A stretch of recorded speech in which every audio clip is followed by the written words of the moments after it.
I get those calls, hey, what do y'all do? Well, we run a free loop from Carytown to the bottom, running down Cary Street and back up Main for you to enjoy the city. Okay.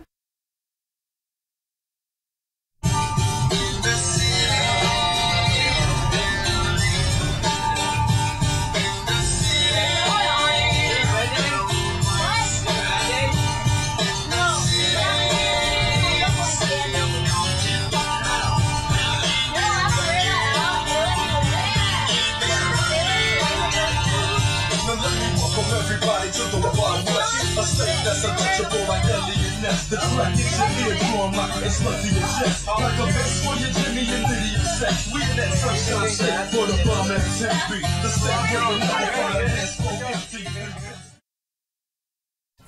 How did you come up with the idea for To the Bottom and Back? It's been an idea of mine that it's been kicking around for about 20 years.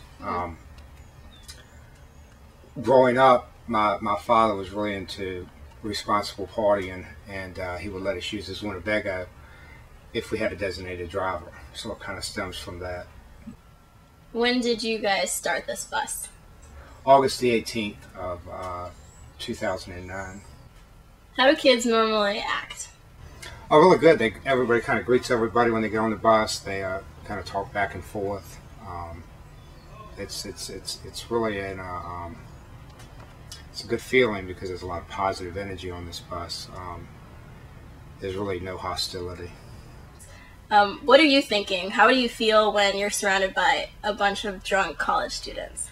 I mean, it's great. You read the newspaper, you turn on the TV, you look at the news, people don't get along. Well, you know, that's what you see there, but you actually come into reality and get on the bus and you see that people actually do get along.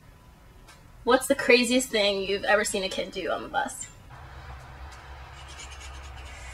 I mean, you really want to know? Yes. Okay. There was a girl, very attractive girl, that she was up against the back window mooning, and we didn't really know. We figured it out, but literally this limousine was following us all through the bottom of every turn we made, and that was pretty crazy. I've had cars go by me with, girls flashing the car, but I mean that's all fun stuff. Has anyone gotten sick and thrown up from alcohol? Yes. I don't want to say it was from alcohol. Maybe they didn't eat something good at the cafeteria. Okay. But, you're usually only on the bus for about 15 minutes. And, you really can't blame it all to the alcohol. These are old school buses, that run good, and the roads aren't that good. Has there been any medical emergency on the bus? Well, we were hit by a drunk driver. Oh. Yeah, that was a pretty big deal. It's ironic. Yeah, that was Friday night before NASCAR last year. I think it was May or April the 1st. They have it right in front of Baja Bean. And the guy ran into the back of the Starlight bus, the one that has the Geico on the back of it, the designated driver. He ran into the back of that bus. His wife literally went under the bus. They had to jack my bus up, cut the top of the car off to get her out of the back of the bus.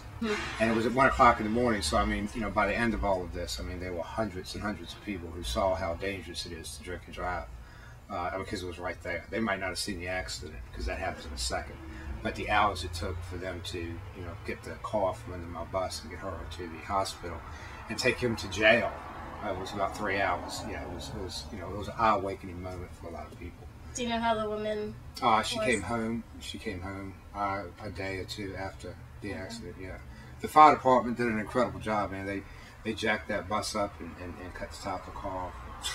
Wow. Pretty amazing. Some people think that the bus maybe promotes underage drinking because kids can pre-party and then they have a means of getting around to other parties. And how do you feel about that? I'm not promoting underage drinking. I don't sell alcohol. People aren't on the bus long enough to actually drink. You ride it. It's pretty much you get on at one spot to go to another spot. You get on to go home. What future plans do you have in store for To the Bottom and Back? As far as what To the Bottom and Back does, it's really a way to move people around hassle-free. And, with sponsorship and community support through small businesses and residents, it can literally do anything.